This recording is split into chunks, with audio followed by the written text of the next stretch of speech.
Welcome everyone, Dr. Thor here. Get ready for Gnosis.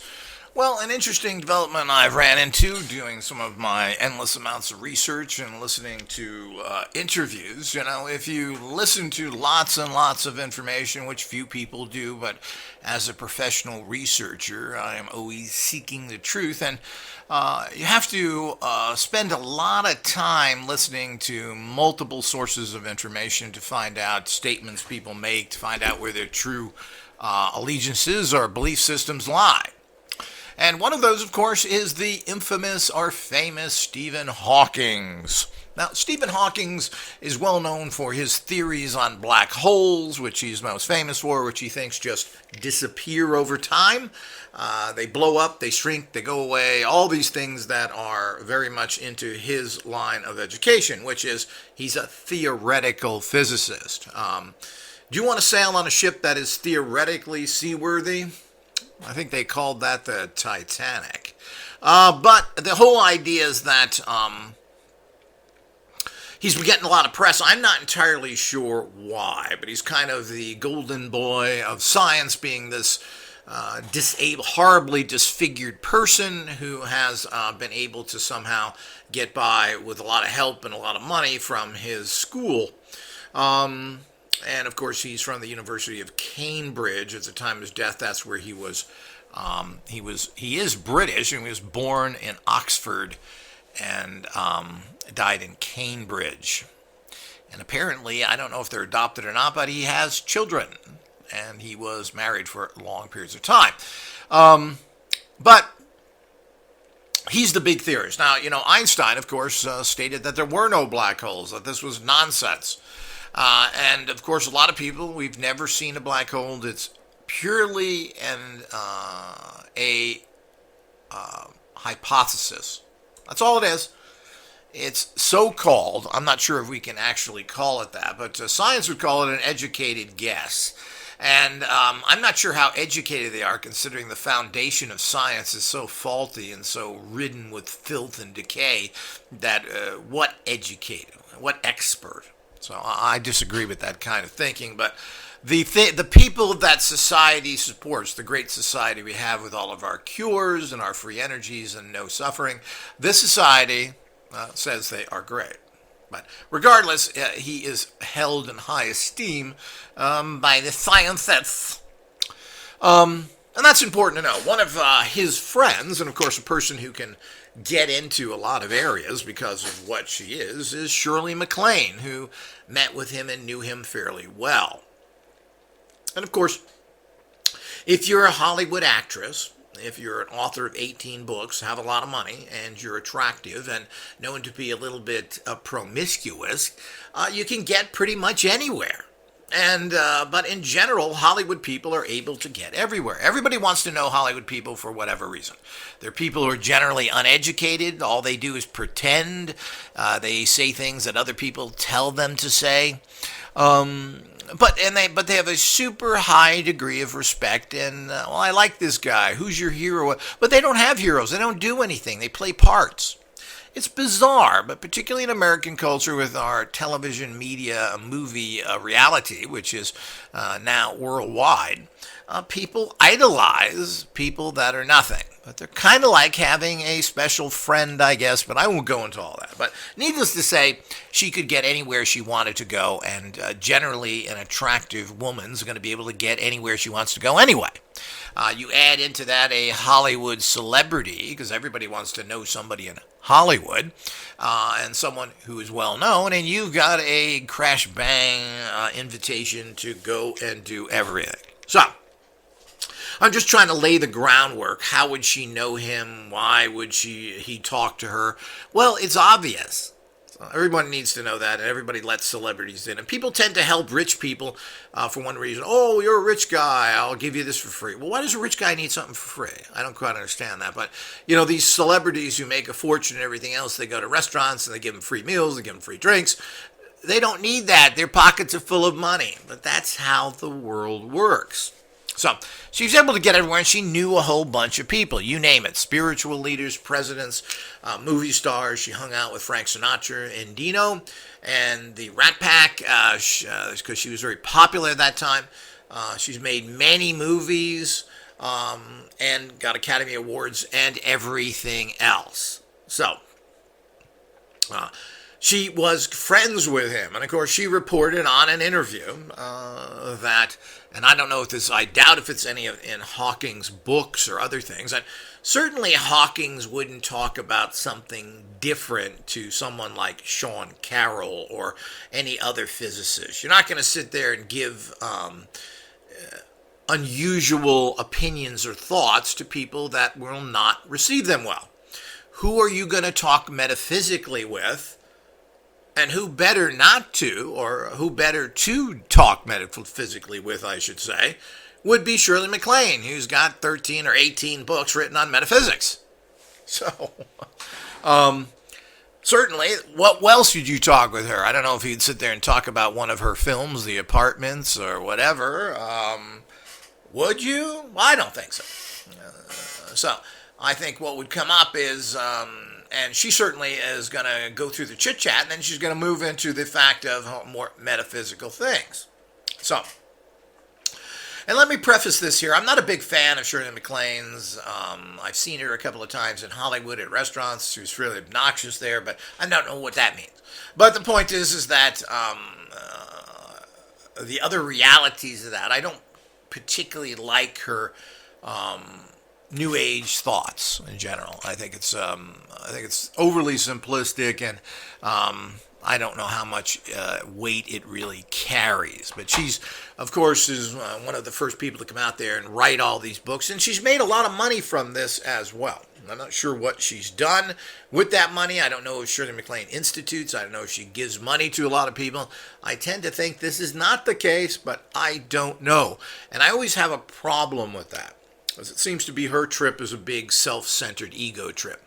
But I have not read her books, to be fair about it, and but I don't like this stuff of standing on Malibu Beach screaming, "I am God," and these kind of things. I don't like that. That new agey stuff makes me vomit, to be honest with you.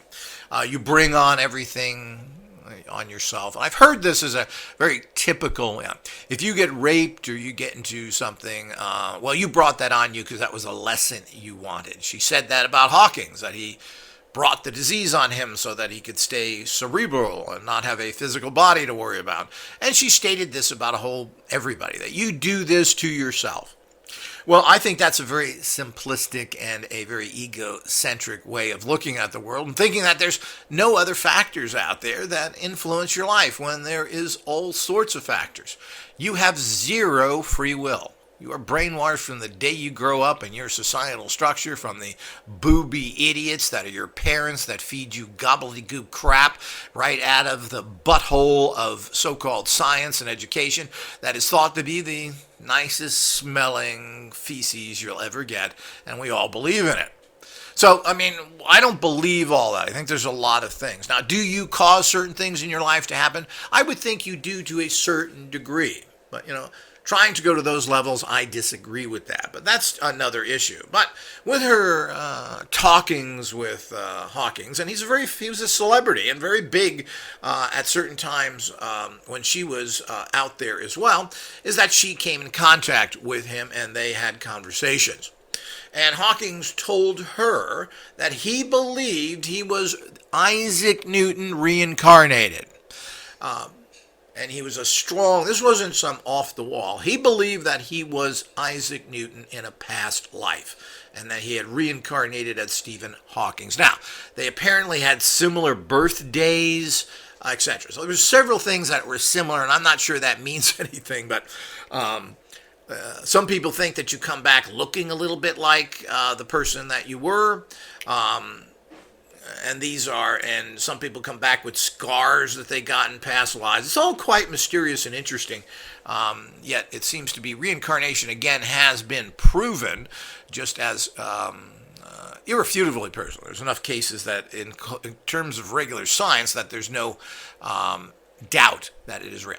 The same thing is the fact that happened with speaking with the dead and people who passed. It's been irrefutably confirmed that this is a reality. So, was that him? Of course, Isaac Newton was kind of a goofball and kind of strange. So Hawking's life certainly isn't that, especially if you look at his personal life in general. Again, I don't do a lot of research in these. I don't have time to read it. From what I understand, of course, Hawkins has apparently 3 children. I don't know if they're his children, but he wasn't crippled all his life. And he was married twice.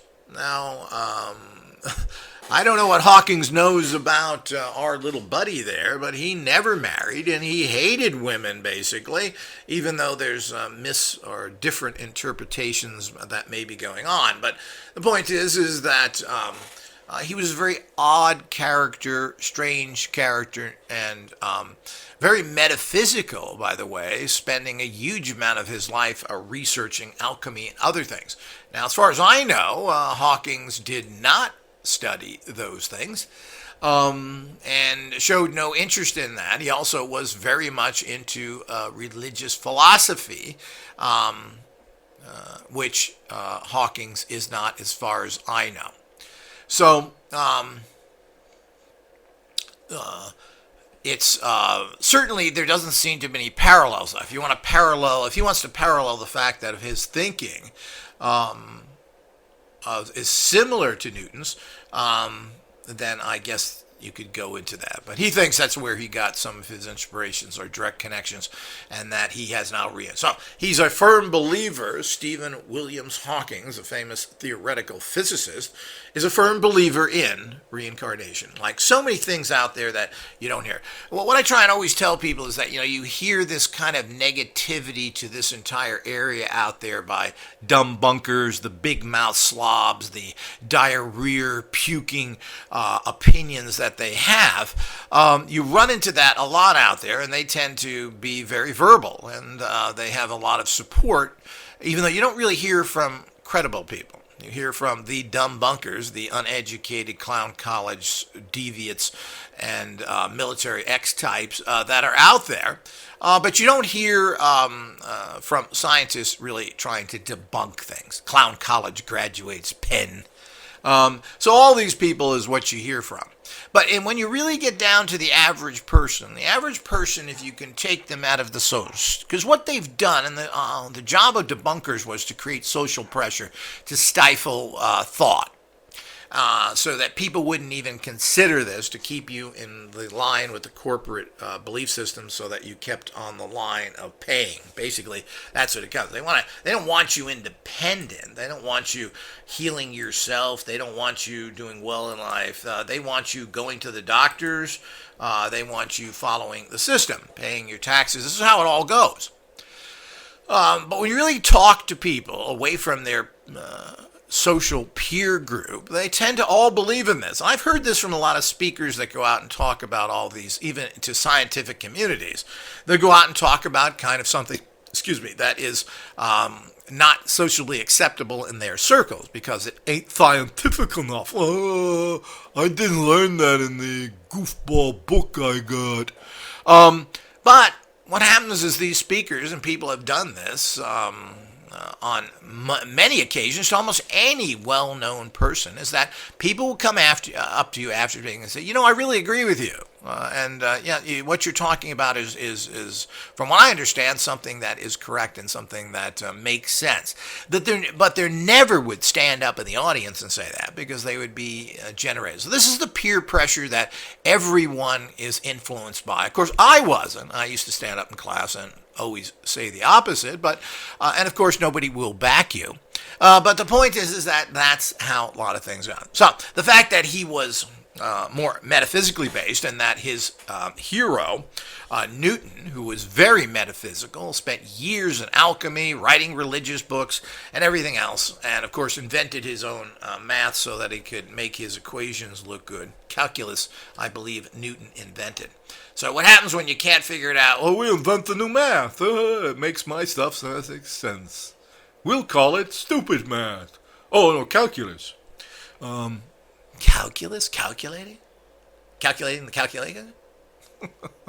And who's on first? So the whole idea is that When we get into this, it's very interesting to know. But Shirley MacLaine has stated this about him. I'm not sure that there's any other quotes to be found out there. But, that's Shirley MacLaine. She's just a goofball.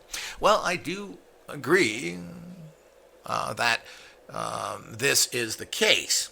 So I'm not a big fan of hers. As I said, I don't like her New Age rhetoric. But the point is, that's who he would say that to, because she was known for her reincarnation and talked about it. Now, Shirley MacLaine is an interesting character, and I'm going to do a little lecture on her as well. But the bottom line is that Stephen Hawking, the great, held in great esteem, theoretical physicist, like Sean Boobalicious Carroll, believed in reincarnation to the point that he considered himself a reincarnation of Isaac Newton. Until next time.